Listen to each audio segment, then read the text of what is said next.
હું અત્યારે એક ઘરમાં ઊભો છું, એક ફ્લેટ છે અને ફ્લેટની અંદર અમારી પાછળ પર જોઈ શકો છો બુક્સ છે. પણ એ બુક્સ જોઈને આપને લાગશે કે કોઈ લાઇબ્રેરીમાં અમે ઊભા છીએ, પણ એ લાઇબ્રેરી નથી.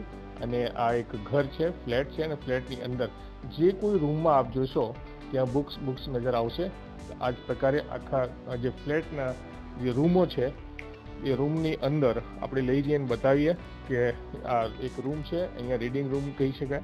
અને આપ ચારે બાજુ જોશો તો બુક્સ નજર આવશે. અલગ અલગ પ્રકારની બુક્સ છે જે અહીંયા રૂમની અંદર ગોઠવવામાં આવી છે. અને આ જ પ્રકારે આ એક રૂમના દ્રશ્યો છે. અને બીજા રૂમ તરફ હું આપને લઈ જાઉં છું, તે પણ હું બતાવું છું આપને કે અહીં પણ આપ જોઈ શકો છો તો આ રૂમની અંદર પણ બુક્સ નજર આવશે આપને. આ બુક્સ તમામ જોઈને આપણને એમ લાગશે કે લાઇબ્રેરી છે, પણ લાઇબ્રેરી તો નથી, પણ ઘરને જ એક લાઇબ્રેરી બનાવી દેવામાં આવી છે. અને જે ઘર અહીંયા જે રહેવાસી લોકો છે એની સાથે પણ આપણે વાત કરીશું અને પૂછીશું કે આ જે ઘરને લાઇબ્રેરી કયા કારણોસર બનાવી દેવામાં આવી છે. આ તસવીરો આપ જોઈ શકો છો કે આ લાઇબ્રેરી જેવું આપને લાગશે, પણ આ ઘરમાં લાઇબ્રેરી બનાવી દેવામાં આવી છે. કેટલાક જે ઘરના રહેવાસી છે એમને આપણે પૂછીએ कि त्यो आ घर ने केम आ लाइब्रेरी बनावा આવી છે. क्या नाम है आपका? स्वप्निल बिनीजा। ये घर में ये लाइब्रेरी क्यों बनाई, इसके पीछे की वजह क्या है? उसके पीछे की वजह ये लड़की है मेरी बेटी, ये बहुत रीड करती है और हमको इतने बुक्स स्कूल में नहीं मिले जब ये स्कूल जाती थी तब, और नर्मद लाइब्रेरी में भी बुक्स हैं, लेकिन वहाँ के जितने भी बुक्स हैं इसने रीड कर लिए हैं, मैक्सिमम बुक्स रीड कर लिए हैं. तो वैसे हमने 6 साल पहले बुक्स खरीदना शुरू किया और खरीदते खरीदते आज एक लाइब्रेरी बन गया है. क्या वजह थी बुक्स खरीदने की और इसको घर को लाइब्रेरी बनाने की? कुछ बेटी को आप वजह बता रहे हैं तो वजह भी तो एक्सप्लेन करिए कि क्यों ये बेटी के लिए लाइब्रेरी बना दी. हाँ, तो ताकि वो पढ़े. हमारा ज़्यादातर फोकस यही रहता है कि ये ज़्यादा से ज़्यादा ऑथर्स को रीड करे, क्योंकि मैं as an individual, as a mother, as a teacher, मेरा लिमिटेड है. मेरा जो भी नॉलेज है, मेरा जो भी इंटेलिजेंस है वो लिमिटेड है. तो मैं चाहती थी कि बहुत इंटेलिजेंट लोगों से वो सीखे, वो दुनिया के सबसे अच्छे लोगों से सीखे. तो वो मुझे लगा कि वो उन ऑथर्स को पढ़े और उनसे वो नॉलेज ले, और इसी वजह से हमने अपना लाइब्रेरी स्टार्ट किया. कितने सारे सूरत में हमारे लाइब्रेरी मेंबर्स भी हैं, इसकी वजह से कितने लोगों को ये लाभ मिल रहा है सूरत में.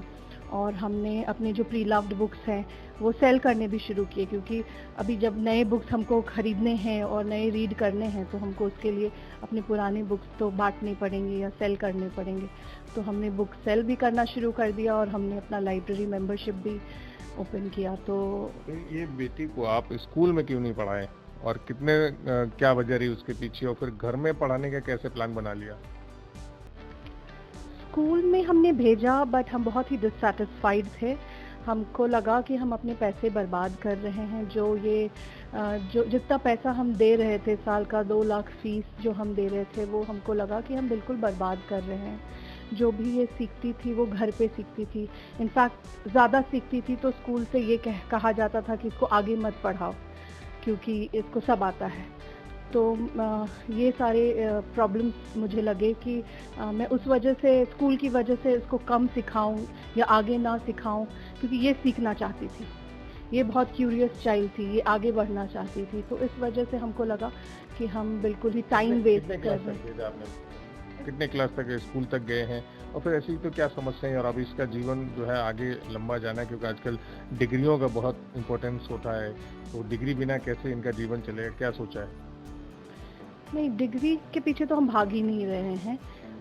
डिग्री हमारे लिए कोई भी इम्पॉर्टेंट नहीं है. हालांकि हमने डिग्री पाई है, लेकिन हम इसके लिए ऐसा नहीं चाहते. हम चाहते हैं कि ये लर्निंग पे ध्यान दे, स्किल डेवलपमेंट पे ध्यान दे. जो भी सीखे मन से सीखे, ज़बरदस्ती कुछ चीज़ उस पर थोपा ना जाए. तो एक्सपोजर मैं उसको सब चीज़ का देना चाहती हूँ, लेकिन ये इसका डिसीजन है कि इसको क्या सीखना है. तो वो मुझे लगा कि स्कूल में जो उसको नहीं भी सीखना है वो भी करना पड़ता है, और जो उसको ज़्यादा करना है, या रीडिंग ज़्यादा करना है, या उसको लैंग्वेज में इंटरेस्ट है, या सिर्फ म्यूज़िक में इंटरेस्ट है, तो वो उतना परस्यू नहीं कर सकती है. और वो घर पे हम वो सारी चीज़ें परस्यू कर सकते हैं जो करना चाहती है, वो सीखना चाहती है. एक चीज़ कह सकते हैं कि आप बेटी को स्कूल भेजना बंद किए और इसके लिए बुक खरीदना शुरू किया और उसके बाद से घर एक लाइब्रेरी बन गया? बिल्कुल बिल्कुल यही हुआ, एक्चुअली यही हुआ, स्कूल की वजह से हुआ। मैं स्कूल को भी ये क्रेडिट देना चाहूँगी, मैं उन लोगों को क्रेडिट देना चाहूँगी जिन लोगों ने मुझे ना कहा, जिन लोगों ने मुझे निराश किया, उन लोगों की वजह से मैंने खुद करना शुरू किया। ये बहुत लोग कहते हैं कि I thank all those people who have been a hindrance in my life and I really like to thank those people. उनकी वजह से मैंने बहुत सीखा, चूंकि उन लोगों ने ना कहा तो मैंने खुद से करना सीखा। तो थैंक्स टू द स्कूल कि उन लोगों ने मेरी बेटी को बुक्स नहीं दिए जो उसे चाहिए थे। Thank you.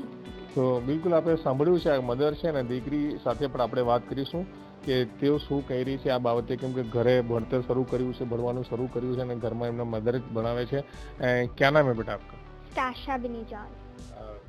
आपकी माताजी से भी बात हो रही तो आपने सुनाई कि क्या कह रहे हैं आपके बारे में, आपको स्कूल नहीं भेज रहे हैं, तो इसका कितना मलाल है आपको?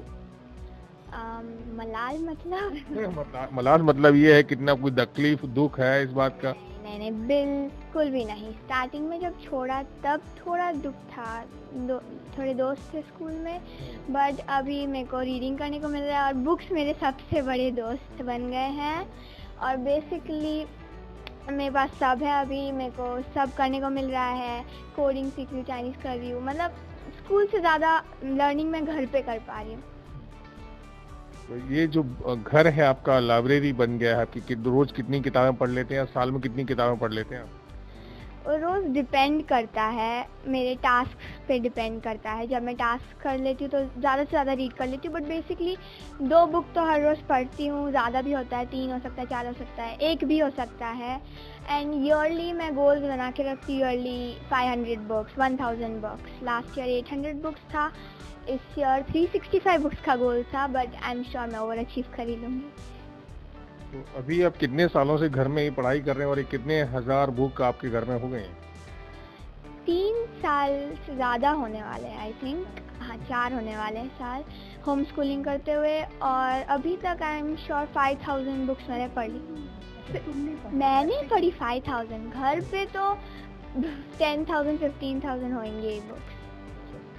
तो आगे अब इस तरह से घर में पढ़कर आप क्या बनना चाहेंगे, क्योंकि ज़िंदगी आपकी अभी तो बहुत आगे चलेगी, आप बड़े होंगे, तो फिर क्या बनना चाहेंगे? क्योंकि डिग्रियां तो बहुत मिल जाती हैं, डिग्री चाहिए होती है, डिग्री बिना तो जॉब मिलेगी नहीं। Actually I am not sure, मुझे अभी पता नहीं है मुझे क्या बनना है, बट मुझे आगे जाके मतलब एडवेंचरस चीज़ें करनी है, जो मुझे पसंद है वो करनी है। ऐसा कोई जॉब वॉब किसी के लिए काम नहीं करना है, मुझे अपना कुछ करना है, एंड दैट्स व्हाट। और उनके लिए क्या संदेश देंगे, मैसेज देना चाहेंगे आप कि जो माता पिता अपने बच्चों की पढ़ाई के लिए काफ़ी परेशान रहते हैं, स्कूल से रूल्स को लेकर परेशान रहते हैं, तो आप तो घर में ही स्कूल बना लिए हैं? ऐसे मैसेज जो मैं देना चाहूँगी इज़ कि वो रीडिंग करवाए अपने बच्चों को। रीडिंग आपकी इमेजिनेशन बढ़ाता है, आपको सीखने को बहुत कुछ मिलता है। और रीडिंग ऐसा भी नहीं कि कोई भी बड़ी सी मोटी सी बुक दे दो और बोलो कि ये पढ़ो, इसमें फिजिक्स है, ये है, ब्ला ब्ला ब्ला, बट ऐसी कोई बुक दो जो वो लोग एंजॉय करेंगे और धीरे धीरे करके और बुक्स पढ़ पाएंगे और नॉलेजेबल होते हैं बुक्स। तो मैसेज आई थिंक ज़्यादा मेरे को पता नहीं है, मम्मी मैसेज दे पाई, क्योंकि मम्मी खुद एक पेरेंट है। तो बिल्कुल, आपकी बेटी कह रही है कि आप मैसेज दें, तो आप क्या मैसेज देंगे? मैं पेरेंट्स को सबसे इम्पोर्टेंट जो इसने मैसेज दिया, मैं वो भी मैसेज देना चाहूँगी कि अपने बच्चों को बहुत सारे बुक्स खरीद के दो, उनको रीड अलाउड कराओ जब छोटे बच्चे हैं, और जब बच्चे बड़े हो रहे हैं तो उनको बुक्स खरीद के दो। और दूसरा, एज अ पेरेंट मैं बताना चाहूँगी कि एग्ज़ाम्स के पीछे मत भागो। मैं देखती हूँ कि एग्ज़ाम सीजन में बच्चे खेलते नहीं हैं, बच्चे पूरा दिन पढ़ते रहते हैं। તો આ હતા એ પેરેન્ટ્સ અને જે દીકરી જેને કારણે આ ઘર લાઇબ્રેરી બની ગયો છે, તો અત્યારે આપને આ દ્રશ્યો બતાવ્યા છે તે લોકો શું કહી રહ્યા હતા, અને જે દીકરી જે ઘરમાં ભણે છે અને એને કોઈ ડિગ્રીની કોઈ જરૂર નથી એ પણ કહી રહી છે અને બાળકોને સંદેશ પણ આપી રહી છે। સંજય સિંહ રાઠોડ, ગુજરાત તક, સુરત।